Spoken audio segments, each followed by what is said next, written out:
அவ்வளவு பெரிய விஷயமா என்ன? சும்மா ஓவரா பேசிக்கிட்டு இருக்க.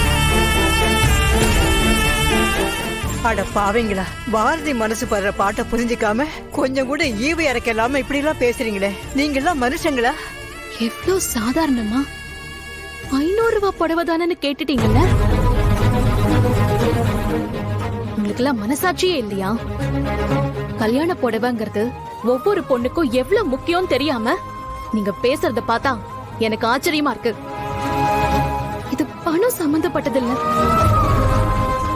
மனசு சம்பந்தப்பட்டது. வாழ்க்கையில எவ்வளவு கஷ்டம் இருந்தாலும் நம்ம சந்தோஷமா வாழ்ந்த நாட்களை நினைச்சு பார்த்தா எவ்வளவு கஷ்டம் இருந்தாலும் அது காணாம போய் மனசு அப்படியே லேசாயிடும். அந்த கல்யாண புடவையில எவ்வளவு நினைவுகள் இருக்குன்னு உங்களுக்கு தெரியுமா? தெரியாம எரிஞ்சு போச்சுன்னு சாதாரணமா சொல்ற மித்ராவால அந்த நினைவுகள் எல்லாம் திரும்பவும் கொண்டு வர முடியுமா?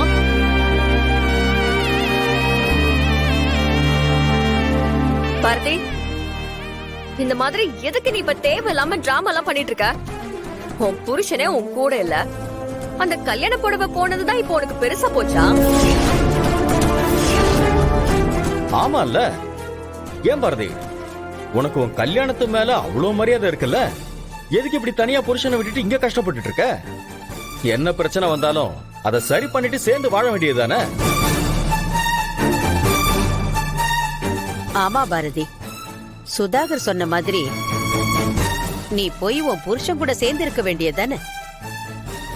கல்யாண புடவைக்கு நீ குடுக்கற மதிப்ப உன் கல்யாணத்துக்கு கொடுத்திருக்கலாம்ல.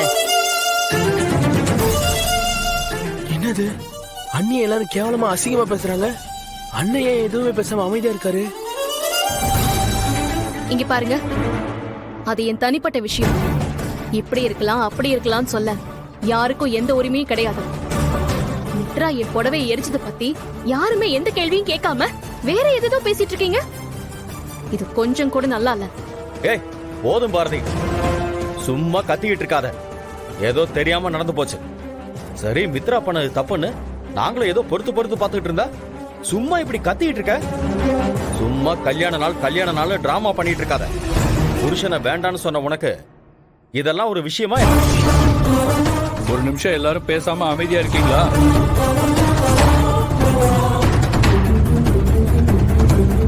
எல்லாரும் என்ன பேசுறீங்கன்னு தெரிஞ்சுதான் பேசுறீங்களா?